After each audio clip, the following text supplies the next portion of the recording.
All right, let's talk about that moment. The market's in a total free fall. Every single headline is screaming, sell! And you've got this choice to make. Do you panic or do you survive? Because that answer, well, it could literally define your entire financial future. Let's get into it. To really get this, let's jump in a time machine and go back to 2008, the financial crisis. Now imagine two investors. Both start with a solid 10 grand. The first one, we'll call him the panic seller. They're glued to the news, they see the chaos, and they hit the big red button. They sell everything. And just like that, a temporary loss on paper becomes a permanent, real, devastating loss of capital. But the survivor? Oh, they see the exact same chaos, they feel that same knot in their stomach, but they do the hardest thing possible. Absolutely nothing. They stick to their guns, and that one single decision, it sends them on a completely different path. And this really gets to the heart of our entire explainer.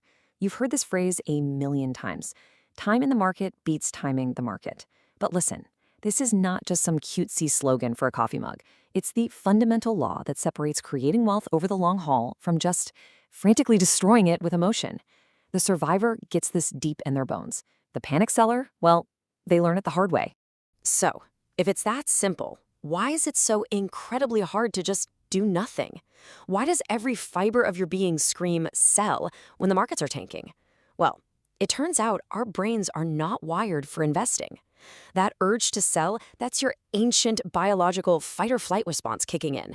It's a survival instinct, not a rational financial strategy. Just look at this chart. This is that visceral fear we're talking about. This is what people were seeing on their screens day after day after day. It's not just a line on a graph, right? It represents people's life savings, their retirement dreams, just evaporating. When you're staring into that abyss, that fight or flight thing goes into absolute overdrive.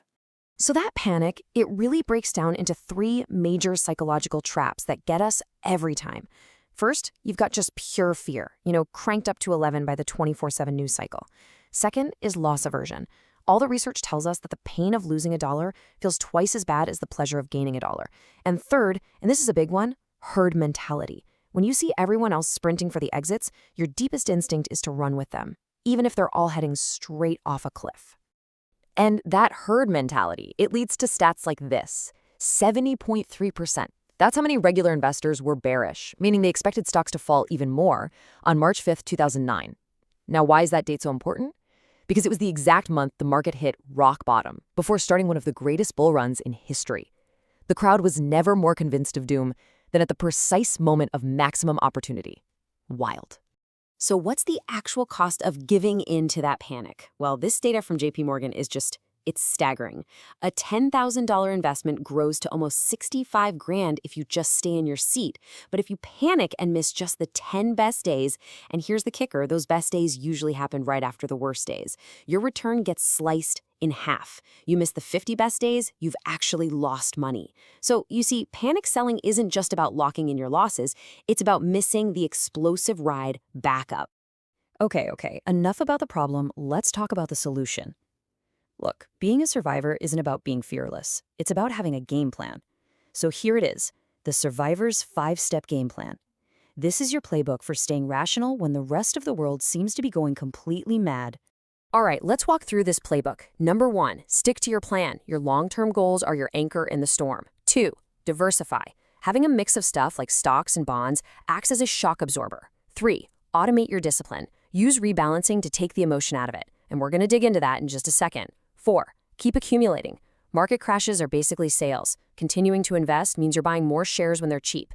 And finally, number 5, focus on the fundamentals. Is the company you invested in still a good business? That's the real question, not the market's mood swings. Now, this is the best part. Following this game plan, it doesn't just help you survive, it actually positions you to thrive. The payoff for just being disciplined is absolutely extraordinary, and it really comes down to two super powerful concepts. The first one is called systematic rebalancing. Now that might sound a little technical, but it is the ultimate anti-panic weapon. It's a simple, automatic process where you decide on a target mix for your portfolio, like, say, 60% stocks, 40% bonds. When the market throws that mix out of whack, you just bring it back into line. It literally forces you to do the smart thing, to use the chaos to your advantage. Here's how simple it is. Let's say a big stock market crash turns your 60-40 portfolio into maybe 40% stocks and 60% bonds. Your plan says, sell some of the bonds that held up pretty well and use that cash to buy stocks which are now on a massive discount. You are mechanically, automatically buying low and selling high. Zero emotion involved. It's beautiful. And the second tool is dollar cost averaging. You've probably heard it called DCA. If you have a 401k, you're already doing this. By investing the same fixed amount of money on a regular schedule, you automatically buy more shares when prices are low and fewer shares when they're high.